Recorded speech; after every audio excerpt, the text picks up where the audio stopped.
1890 দশকে আঁকা যশোদা ও কৃষ্ণ নামের এই পেন্টিংটি বিক্রি হয়েছে $1,79,00,000 বাংলাদেশি মুদ্রায়, যা প্রায় 220 কোটি টাকা, ভারতীয় মুদ্রায় 167 কোটি রুপি। রেকর্ড সৃষ্টিকারী দামে বিক্রি হয়ে ভারতীয় চিত্রকলার ইতিহাসে এক অনন্য মাইলফলক স্পর্শ করে এই চিত্রকর্মটি। ছবিটি এঁকেছিলেন কিংবদন্তি চিত্রশিল্পী রাজা রবি ভার্মা। 1848 সালে দক্ষিণ ভারতের কেরালায় জন্ম নেওয়া এই চিত্রশিল্পীকে আধুনিক ভারতীয় চিত্রকর্মের পথিকৃৎ এবং উপমহাদেশের অন্যতম প্রভাবশালী চিত্রশিল্পী হিসেবে বিবেচনা করা হয়। এই ছবির বিক্রয় মূল্যের মাধ্যমে রবি বর্মা আধুনিক ভারতীয় শিল্পকলার ইতিহাসে সবচেয়ে দামি শিল্পীর তকমা পেলেন। দিল্লির স্যাফরন আর্টে নিলামে ওঠা ছবিটি কিনেছেন সিরাম ইনস্টিটিউট অফ ইন্ডিয়ার প্রতিষ্ঠাতা এবং ভারতের প্রখ্যাত শিল্পপতি বিলিয়নিয়ার ব্যবসায়ী সাইরাস পুনাওয়ালা। সিরাম ইনস্টিটিউট বিশ্বের প্রধান টিকা উৎপাদনকারী প্রতিষ্ঠানগুলোর অন্যতম। ভ্যাকসিন টাইকুন সাইরাস পুনাওয়ালার মতে, চিত্রকর্মটি একটি জাতীয় সম্পদ যা জনসাধারণের দেখার জন্য সময়ে সময়ে প্রদর্শনীতে তোলা উচিত।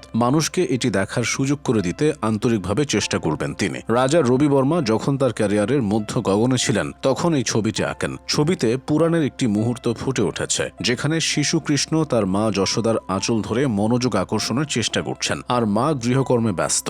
রবি বর্মার চিরাচরিত ইউরোপীয় বাস্তবতা এবং ভারতীয় পৌরাণিক থিমের অনন্য সংমিশ্রণ এই ছবিকে বিশ্বমানের শিল্পকর্মে পরিণত করে। এর আগে ভারতের নিলামে সর্বোচ্চ দামে বিক্রি হওয়া ছবিটি ছিল মকবুল ফিদা হুসেনের গ্রাম ইয়াত্রা বা গ্রাম যাত্রা নামক সে চিত্রকর্মটি 2025 সালে $1,38,00,000 বা 118 কোটি রুপিতে বিক্রি হয়েছিল। এত উচ্চ মূল্যে এসব ছবি বিক্রি বা নতুন নতুন রেকর্ড তৈরির পেছনে ভারতীয় ও দক্ষিণ এশিয়ার চিত্রকর্মের চাহিদা বাড়তে থাকাও একটি কারণ বলে মনে করা হচ্ছে। বাংলাদেশের চিত্রকর্মের ইতিহাসে এখন পর্যন্ত সর্বোচ্চ মূল্যে বিক্রি হওয়া শিল্পকর্মটি হল শিল্পাচার্য জয়নুল আবেদিনের মনপুরা 70 সিরিজের একটি চিত্রকর্ম, যা সেপ্টেম্বর 2024-এ নিউ ইয়র্কের নিলামে $6,92,000 বা 8,25,00,000 টাকার বেশি দামে বিক্রি হয়। 2024 সালে জয়নুল আবেদিনের সাঁওতাল দম্পতি ছবিটিও প্রায় $4,17,00,000 টাকা বা $3,81,000 মার্কিন ডলারে বিক্রি হয়েছিল। উপবিষ্ট মহিলা শিরোনামের চিত্রকর্ম কিনে নেন একজন $2,79,000 মার্কিন ডলার বা প্রায় $3,10,00,000 টাকায়। 2025 সালের অক্টোবরে যুক্তরাজ্যের লন্ডনে বিশ্বখ্যাত নিলাম প্রতিষ্ঠান সথবিজের নিলামে বাংলাদেশের 5 শিল্পীর চিত্রকর্ম প্রত্যাশার চেয়ে বেশি সাড়া পেয়েছিল।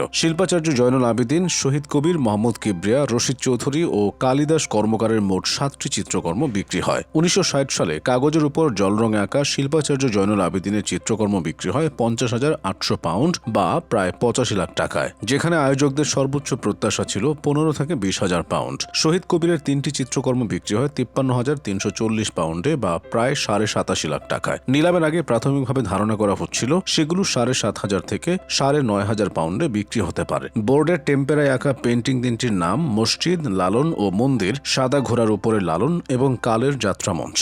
1982 সালে ক্যানভাসের উপর তেল রঙে আঁকা রশিদ চৌধুরীর চিত্রকর্ম এবং 2003 সালে ক্যানভাসের উপর তেল রঙে আঁকা মোহাম্মদ কিবরিয়ার পেন্টিং দুটি বিক্রি হয় $35,560 বা প্রায় $58,500,000 টাকা করে, যেখানে দুটির আনুমানিক মূল্য ধরা হয়েছিল $10,000 থেকে $18,000। নিলামে কালিদাস কর্মকারের যে চিত্রকর্মটি বিক্রি হয়েছে সেটির শিরোনাম পবিত্র যুদ্ধ। 1978-79 সালে কলম, কালি, গোয়াশ ও কোলাজে চিত্রকর্মটি আঁকা ছবিটি $1,500 থেকে $2,500 বিক্রি হতে পারে বলে প্রত্যাশা করা হয়েছিল, তবে সেটি বিক্রি হয় $6,350 বা প্রায় $10,500,000 টাকায়।